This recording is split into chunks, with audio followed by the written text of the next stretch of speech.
দেখেন তেলটা গরম করে নিলাম আমি। তো রসুন ছেঁচা আর পেঁয়াজ কুচি দিয়ে দিলাম। তো এটা হালকা ভাজবো।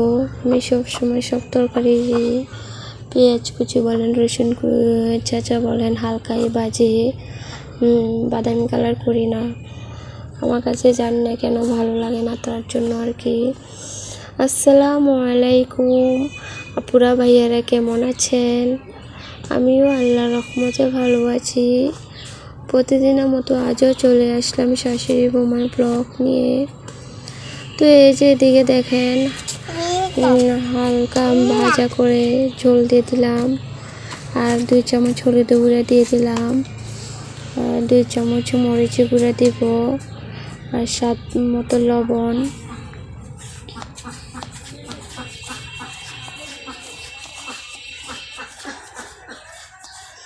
তো এই যে আমি এখন মশলাটা নাড়াচাড়া করে নেব।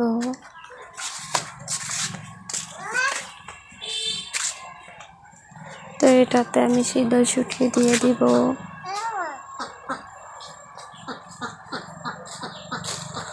তো মশলাটা কষানো হলে তারপর সিদ্ধ শুটকিটা দিব। এই যে সিদ্ধ শুটকি দিয়ে দিব এখন।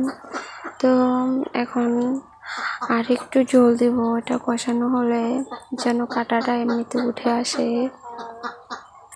এখন ফালাইলে হয় কি শুটকিটা থেকে যাবে কাঁটার সাথে, তার জন্য আর কি আর একটু ঝোল দিব। এই যে ঝোল দিয়ে দিলাম। ঝোল দেওয়ার কারণে শুটকিটার কাঁটাটা এমনিতে উঠে আসছে। তো আমি সব সময় শাশুড়ি আমার দেখি এভাবে কাঁটাটা ফালা দেয় না, কাঁটা থেকে গেলে তার জন্য আর কি কাঁটা ফালা দেওয়া। এদিকে আমার মশলা কষানো হয়ে গিয়েছে। একটা রসুন ছিলে রেখে দিয়েছিলাম, তো এখন কোয়াগুলা দিয়ে দিলাম। আমার কাছে অনেক ভালো লাগে এভাবে রসুন দিলে আস্তে আস্তে। তো কার কাছে কেমন লাগে অবশ্যই কমেন্ট করে জানাবেন।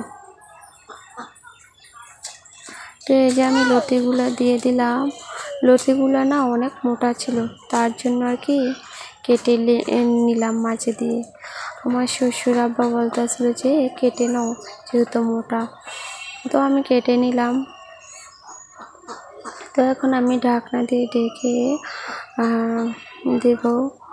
তো এখানে মশলাটা লেগে যাচ্ছে, তার জন্য উঠিয়ে নাড়াচাড়া দিয়ে দিলাম।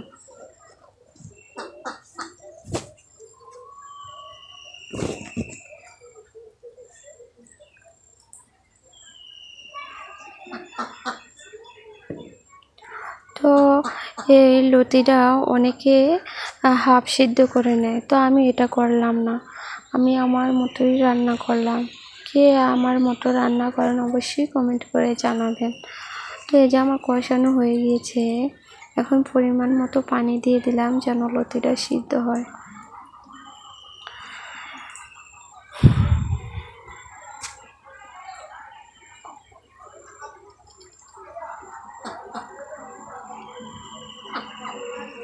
তো এখন ঢাকনা দিয়ে ঢেকে দিব যেন সিদ্ধ হয়ে যায় তাড়াতাড়ি।